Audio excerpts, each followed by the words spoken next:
Il a changé le cours de l'histoire. Le poivre noir fait partie de ces plantes qui ont profondément et durablement changé l'histoire du monde.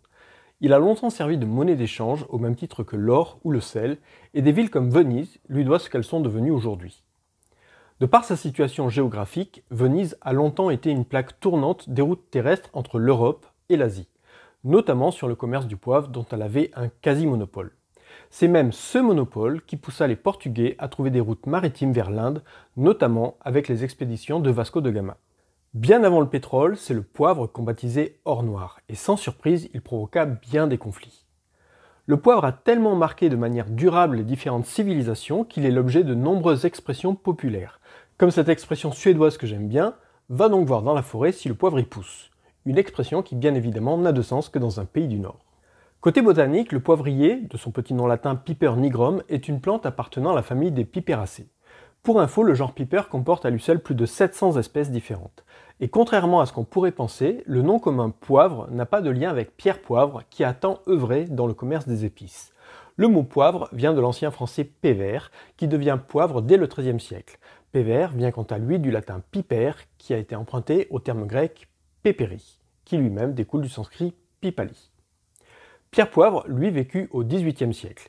Il n'est donc pour rien dans le nom de cette épice, il avait juste un nom prédestiné au regard de tout ce qu'il a fait pour les épices. Si la curiosité vous pousse, n'hésitez pas à regarder sa page Wikipédia, sa vie n'a rien d'un long fleuve tranquille. Mais revenons à la botanique. Le poivre est une liane ligneuse pouvant atteindre 10 mètres de longueur. Les feuilles sont alternes, ovales, aiguës, glabres et comportant 3 nervures majeures. L'inflorescence, qui part de l'insertion de la feuille, est constituée de fleurs en épi. Le poivre noir est originaire des côtes sud-ouest de la péninsule indienne. Il se cultive maintenant dans d'autres régions du monde, comme au Brésil ou à Madagascar, ce qui a fortement contribué à faire baisser son prix. Ce sont les baies qui sont utilisées comme épices, et ce sont également les baies qui sont distillées pour obtenir l'huile essentielle de poivre noir. Pour info, poivre noir et poivre blanc, c'est la même plante. Pour obtenir le poivre noir, il faut cueillir les baies avant maturité et les faire sécher, alors que le poivre blanc, il faut cueillir les baies après maturité et les faire tremper pour enlever le péricarpe. Côté médicinal, le poivre a très vite intégré les différentes pharmacopées du monde. On trouve des traces de sa prescription en Grèce près de 5 siècles avant notre ère. Et bien évidemment, de par son origine indienne, il est sans surprise utilisé en Ayurveda. Il augmente Pitta et diminue Vata et Kapha. Sans rentrer dans le détail, Pitta est associé au feu, à la transformation, et le poivre augmente la chaleur digestive, apte à transformer les aliments. En médecine tibétaine, on lui attribue plutôt la qualité de soigner les affections de bas de camp.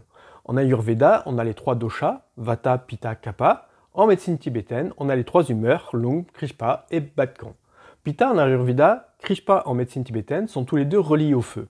On peut donc s'étonner de voir qu'en médecine tibétaine, le poivre noir soit plutôt actif sur bas de camp, qui en Ayurveda correspondrait plutôt à Kapha. Mais comme chaque humeur de la médecine tibétaine se subdivise en 5 humeurs secondaires, c'est dans une de ces humeurs secondaires de bas de camp qu'on va retrouver l'action sur le feu digestif et la transformation des aliments qu'on trouvait dans Pitta.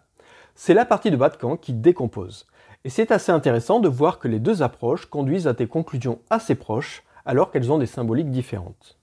Et si je vous en parle, c'est parce que mine de rien, les propriétés qu'on attribue au poivre dans ces deux médecines collent assez bien aux propriétés qu'on le donne au poivre noir aujourd'hui. Et pour la petite histoire, dans certains ouvrages de médecine tibétaine, il est même mentionné que certains yogis avaient pour habitude de prendre 7 grains de poivre noir par jour pour compenser la pauvreté de leur régime alimentaire et réussir à maintenir un équilibre général satisfaisant.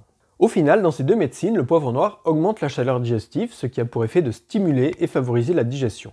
Mais il est également un dépuratif des voies respiratoires, un tonique général et bien plus encore. En aromathérapie, c'est une huile intéressante pour apprivoiser un sesquiterpène aux multiples vertus, le bêta-cariophylène. Je rappelle qu'un sesquiterpène est une molécule constituée de 15 carbones, et comme le nom de la molécule finit en N, ça veut dire qu'elle comporte au moins une double liaison. En fait, il y en a même 2. Le bêta-cariophylène est immunostimulant par augmentation de l'activité des cellules natural killer, qui sont des cellules de l'immunité. Pour plus de détails, voir mon cours sur le système immunitaire. Il est également très anti-inflammatoire en inhibant l'activité de l'enzyme qui transforme l'acide arachidonique en médiateur de l'inflammation. C'est également un très bon antidouleur puisque c'est un agoniste des récepteurs CB2 sans effet sur les récepteurs CB1, ce qui lui confère de bonnes propriétés antalgiques sans effet psychoactif. Le bêta-cariophylène favoriserait la mort cellulaire des cellules tumorales au niveau des adénocarcinomes et des mélanomes par exemple. Et on lui donne aussi des propriétés antivirales intéressantes, notamment contre le virus de l'herpès. Et même si l'huile essentielle de poivre noir contient d'autres molécules comme des monoterpènes, on y retrouvera facilement les propriétés du bêta-cariophyllène, complétées par des propriétés reliées à la sphère digestive que j'ai évoquées en parlant du poivre en médecine ayurvédique et tibétaine. Avec de telles propriétés, l'huile essentielle de poivre noir peut s'envisager en cas de douleur de l'appareil ostéomusculaire ou même de douleur dentaire, puisqu'il combine des propriétés anti-inflammatoires et antalgiques. On peut également y penser en cas d'insuffisance digestive et hépatopancréatique. Il peut s'employer comme tonique sexuel, mais là il faut rester assez prudent car l'usage prolongé n'est pas conseillé. Préférez plutôt la consommation du poivre noir en épices si vous l'utilisez pour ça. On y pensera également contre les affections des voies respiratoires comme une angine, laryngite ou autre. L'huile essentielle de poivre noir est notamment intéressante quand on ne peut pas utiliser les huiles à 1,8-cinéole pour traiter les affections respiratoires.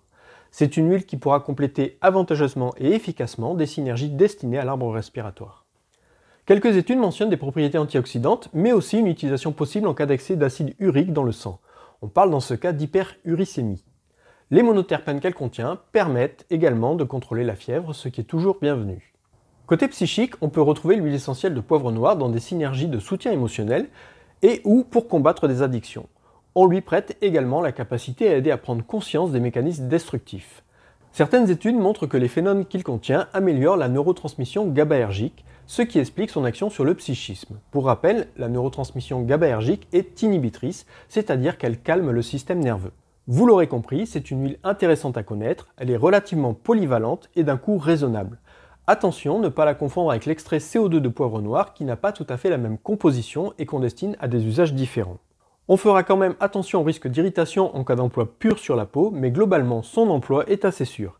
Et bien évidemment, on adaptera toujours la dilution à l'état de santé et l'âge de la personne à qui on destine et on n'hésitera pas à demander un avis médical si besoin. On ne le remarque peut-être plus, mais le poivre n'en a pas pour autant perdu de sa valeur. À vous de retrouver les trésors qu'il nous cache pour apaiser bien des douleurs. Prenez bien soin de vous et à bientôt pour une prochaine vidéo.